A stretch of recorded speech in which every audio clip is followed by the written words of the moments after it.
हजरत मौलाना असलम साहब और मदरसे और स्कूल के तमाम असातिज़ा और टीचरगण और आसपास से तशरीफ लाए हुए हमारे मेहमान इकराम और माई जानिब तशरीफ फरमा मेरी पर्दा नशीन माई और बहनें, अजीज तलबा और तालिबात,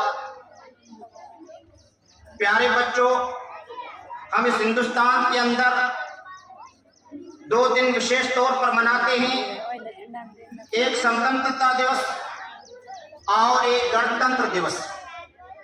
स्वतंत्र दिवस वो दिन है जिस दिन हमारा देश, ये हिंदुस्तान, हमारा मुल्क अंग्रेजों की नापाक गुलामी से, अंग्रेज जो बिजनेस के लिए, कारोबार के लिए हिंदुस्तान के अंदर आए थे और धीरे धीरे हिंदुस्तान के ऊपर कब्जा जमा के बैठ गए और हिंदुस्तान के वासियों को गुलाम बना दिया और हिंदुस्तान वासियों को गुलामी की जिंदगी जीने पर मजबूर कर दिया। तो सारे हिंदुस्तानियों ने मिलकर, चाहे वो किसी भी रिलीजन के हो, किसी भी बरादरी के हो, किसी भी कौम के हो, किसी भी मजहब के हो, सबने साथ में मिलकर एक होकर, एक झंडे तले जमा होकर इन अंग्रेजों का मुकाबला किया और उन्हें इस हिंदुस्तान से जाने पर मजबूर कर दिया। वो दिन आज ही का दिन यानी 15 अगस्त 1947 को हमारा ये देश अंग्रेजों की गुलामी से आजाद हुआ था। इसलिए हम आज के दिन को विशेष तौर पर तमाम भारतवासी, चाहे वो हिंदू हो, मुस्लिम, सिख हो, ईसाई, तमाम भारतवासी आज के दिन को विशेष तौर पर मनाते हैं। और दूसरा दिन गणतंत्र दिवस, जिसे यौम जमहूरिया भी कहते हैं। ये वो दिन है जिस दिन हमारे देश हिंदुस्तान के अंदर संविधान लागू किया गया, कानून लागू किया गया, कानून नाफिज किया गया। वो कानून जिसे डॉक्टर भीमराव अम्बेडकर की सदारत में एक कमेटी और उस कमेटी ने कई मुल्कों के कानून की स्टडी करके, अध्ययन करके हिंदुस्तान का कानून जो है वजूद में आया। अब तो सही है। तो जो है 26 जनवरी को हिंदुस्तान का कानून वजूद में आया। तो उस 26 जनवरी 1950 को हम जो है अच्छा कानून, सम्मान कानून, उम्दा कानून के तौर पर तमाम भारतवासी उस दिन को विशेष तौर पर मनाते हैं।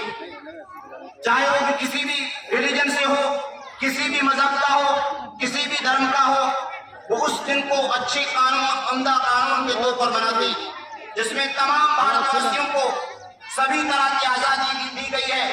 किसी को किसी के रिलीजन में इंटरफेयर करने की इजाजत नहीं है। तो मेरे प्यारे बच्चों, हम उस दिन को यानी 26 जनवरी को यौम जमहूरिया के तौर पर मनाते हैं।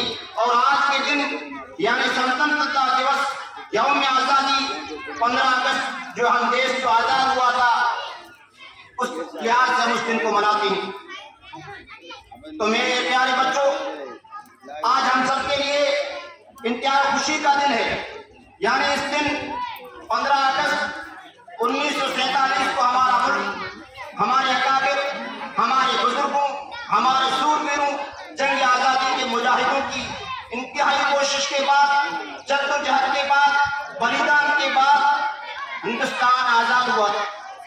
तारीख की किताबों में लिखा हुआ है कि दिल्ली के लाल किले से लेकर लाहौर तक कोई दर्द ऐसा नहीं था कि जिसमें किसी आलिम की जो है गर्दन न लटकी हुई हो।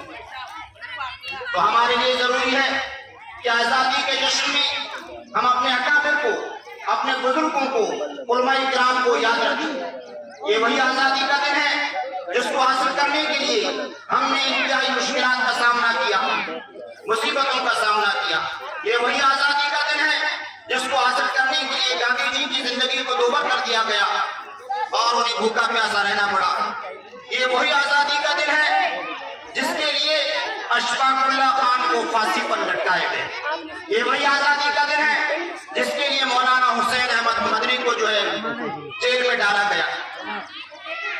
और बेशुमार हमारे अकाबिर, हमारे उलमाए किराम हैं जिन्हें जो है बड़ों को जेलों के अंदर डाला गया। मौलाना हुसैन अहमद मदनी ने अंग्रेजों के खिलाफ जिहाद का फतवा दिया कि अंग्रेजों की फौज के अंदर दाखिल होना, भर्ती होना हराम है। तो अंग्रेजों के जज ने मौलाना हुसैन अहमद मदनी को अपनी अदालत के अंदर पेश किया और कहा कि मौलाना जानते हो आपने क्या कहा है? तो मौलाना ने कहा कि इसीलिए मौलाना हुसैन अहमद मदनी ने कहा इसलिए हुसैन अहमद मदनी अपना कफन साथ लेकर चलता है। मुफ्ती किफायतुल्लाह साहब दहलवी, शेखुल हिंद महमूद हसन साहब, मौलाना उबैदुल्लाह सिंधी, मौलाना अबुल कलाम आजाद और शेर मैसूर टीपू सुल्तान, ऐसे बहुत से अकाबिर हैं, बहुत से शूरवीर हैं, बहुत से जो है हमारे जंग आज़ादी के मुजाहिदीन जिन्होंने देश के लिए, वतन के लिए, आज़ादी के लिए, एक आज़ाद सांस लेने के लिए जो है कुर्बानी दी, अपनी जानों की आहुतियां दी।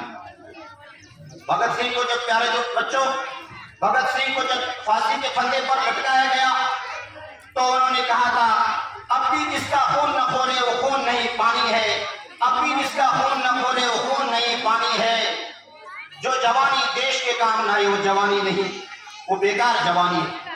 बातिल के आसमान से दबने वाले इंसान हम नहीं, बातिल के आसमान से दबने वाले इंसान हम नहीं, 100 बार कर चुका है तो इम्तिहान हमारा।